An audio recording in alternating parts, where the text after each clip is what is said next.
Sanibona, ngaphambi singene kwivideo namuhla, ngithi angithathe lithuba ngibonge i-support nothando nesikhombise lona lingaphezu kokucabanga kwethu. Siyacela niqhubeke nisiphote njalo ngokubuka amavideo ethu, ungakhohlwa ukukhomenta, ushare, ulike. Siyafisa ukuzwa umbono wakho. Sicela ke singene kwivideo namuhla. Efforts to dismantle the Wentworth drugs trade are underway, with raids also taking place in neighboring areas. 2 suspects have been arrested in Montclair with just over 100,000 rand in raw cocaine and other drugs seized. The narcotics were allegedly being prepared for distribution in Wentworth. Members of the DPCI Anti-Gang Unit, SAPS Economic Infrastructure Task Team, Provincial Firearm and Drug Unit, and SAPS TRT Pinetown, with support from Excellent Security, have been focusing on the raging gang war in Wentworth. Violence has already claimed several young lives. More arrests and more raids are expected soon. Imizamo yamaphoyisa yokulwa nesihlava sama-drugs iyabonakala. Kodwa kungikhathazayo ukuthi le nkinga ayixazululeki. Selokhu unyaka uqalile, usuze uyaphela manje. Bayaboshwa abantu, bayabanjwa abantu, kodwa i-rate yokuthi yehle le ndaba yokusetshenziswa kwama-drugs nalento yama-gang, izimpi lezi zama-gang ukuthi iphele, azipheli. Angazi ukuthi inkinga yini. A 30-year-old undocumented Mozambican spaza shop owner was arrested in Embalenhle after the Hawks recovered a firearm reported stolen in 2021. The Secunda-based Serious Organized Crime Investigation Unit conducted the operation with support from the Secunda K9 Unit on Wednesday, 3 December 2025. Information reached the Hawks on 24 November 2025, indicating that the Mozambican national was allegedly in possession of a firearm at his spaza shop near Embalenhle Gate 6. Officers used the details provided to begin monitoring the location and assessing the validity of the information. Surveillance continued as investigators gathered sufficient evidence to apply for a search warrant. Once granted, the Hawks requested assistance from the Secunda K9 unit to prepare for the operation and ensure that it could be executed safely under controlled conditions. When officers executed the warrant on Wednesday, they recovered the firearm that has been reported stolen in Embalenhle in March 2021. The serial number was still visible, confirming its origin. Six live rounds of ammunition were also seized during the operation. The recovered firearm will undergo ballistic testing to determine whether it was used in other criminal activities. The outcome of the analysis will help investigators establish the weapon's full history and identify any possible links to additional offenses under investigation. The suspect was arrested at the scene and is expected to appear before Evander Magistrate Court. Authorities will continue with the investigation as legal proceedings move forward. What I want to ascertain from you is whether we should read this sentence as it appears that open code, they did so and concluded. If my reading is correct, it means they who prepared that opinion then made a conclusion, not that it is you who concluded. Chairperson, that's the way it reads, and that is in fact the way it reads. That's what it is. I'll have to read the report again to make sure that is what it is. No, Council. That's what it is, that they did so, the authors of the opinion did so, and they concluded that there was a sufficient basis, blah, blah, blah, blah. This is what they concluded, not that you concluded. Chairperson, as I said, when I prepared this affidavit, I'll be honest with this court, I didn't read any of the annexures. These annexures have been read by me years ago. We prepared this under extreme haste. I did not read any of the annexures. I've been reading them subsequently to try to prepare. And that was the position when I signed this affidavit. And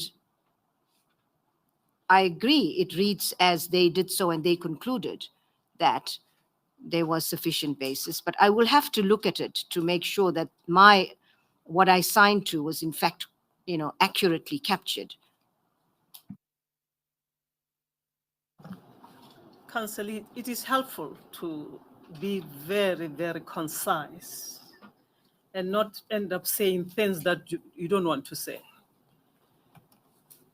When you say you did not read this document, it may mean a lot of things. So please just answer the question and not elaborate on what I'm not asking for, because it's a simple thing. Should we read the sentence as it is, or do you want to correct it under oath? Because you are still under oath. Faka le video ngoba i-NPA iyona prosecutor abantu. Athi amaphoyisa mayeseqedile ukubopha umuntu ebese emnikele ezandleni zenkantolo ze-NPA. Ukusuka lapho ukuthi ihamba kanjani icala azagwetshwa amaphoyisa ngasuke ngasangena. Into ayenzayo wona ukuyofakaza enkantolo kuphela, phelele lapho. Kodwa uma oyikhanda le-NPA enza amaphutha nje, asayine affidavit, once wafaka isignature yakho ku-affidavit, usuke usho ukuthi leyo uyayivuma yonke i-content ebhalwe kuyo, uyahambelana nayo, iyiqiniso. Sukuzibophezela ukuthi ngisayina lana ngoba lento ebhalwe la ngiyayazi, ngiyayivuma, ngi-responsible for yona. Uma ke konakele ekhanda, uzo-affecteka wonke umzimba. Namanje ngisasho, uma konakele ekhanda iy'nqola zonke zizophuma endleleni, zonke. Ngikhathazile kakhulu le video uma ngibona uNational Director of Public Prosecution, Advocate Shamila Batoyi ekulesima kuso, efika ne-affidavit angayifundanga, kodwa ufaka isignature yakhe. Ingiphathe kabi kakhulu ngoba labantu ibona ba-responsible for ukuthi le igebengu ezibanjwayo ziboshwe. Ya, asiqhubeke asidlulele phambili, kodwa nje ukonakala kwekhanda eliphethe abashushisi bonke kuyangikhathaza mina. Yingakho ngize ngicabangela ukuthi le nkinga elokuliwa nayo yama-drugs, yeyibhamu, namakhesi angaresolveki, amaphutha njengalawa. Ikakhulukazi uma kuzoboshwa umuntu onemali ozokwazi uku-afford ama-advocate. Eqinisweni lelonke ijele indawo yabantu abangenamali. Ngoba uma ungayi-afford i-advocate engakumela, NPA ingakugweba ekhona amaphutha njengalawa. Ingakugweba nje uma nje ungenamali. Kodwa uma unemali u-afford ama-advocate, uyakwazi ukuphumelela noma icala ungalenza. Futhi uma unemali uyakwazi ukudizela wona amaphoyisa uphume enkingeni. Abantu abathengisa ama-drugs abakwazi ukuwathengisa kahle engekho amaphoyisa abawakhokhelayo. Asithathe udaba lokugcina. 2 bodyguards from Reinkonyeni local municipality were arrested during the #Nenzanezweni operation in Park Rainy for illegally using blue lights while traveling alone without the deputy mayor. The RTI team acted to enforce the National Road Traffic Act and curb reckless driving on KwaZulu-Natal Road. The bodyguards face multiple charges, including reckless driving, impersonating a police officer, illegal use of blue lights, and carrying firearms without valid licenses. Their official BMW X5 was impounded, and the confiscated blue lights were lodged as evidence in SAPS case. Reinkonyeni Municipal Manager has pledged full cooperation, ensuring the bodyguards face proper consequence management. The arrest underscore commitment to strict adherence to traffic laws and zero tolerance for misuse of official privileges. MEC Siboniso Duma emphasized that The RTI will continue operations targeting illegal blue lights use. The incident sent a clear warning to all road users that safety and law enforcement remain top priorities across the province. Neshwa ke lama bodyguard. Mhlawumbe ajwayele ukubona amahamba no deputy ukuthi abame endleleni bakhansa nje ama blue light imoto ziqhele badlule. Base beyitshela noma behamba bodwa kuzoba njalo ngeshwa baboshwa. Kanti futhi nama bodyguard ka Katiso KT Molife nawo aboshiwe. Amaphoyisa kulezi insuku ayazimisela ngempela kamaphoyisa. Asibambe le video ngoba angifisi ibe yinde. Bengifisa nje ukwazisa ngalento ezenzakalayo. Kodwa kungiphathe kabi kakhulu into eyenziwe uNDPP Advocate uShamila Batoyi. Lokho nje kukodwa kukhombisa ukuthi konakele ku-NPA. Uma ikhanda lizolenza amaphutha nje esayina kunjani ke kulaba abaholayo? Uzobatshela kanjani ukuthi abenza izinto ngendlela yena bengazenzi izinto ngendlela?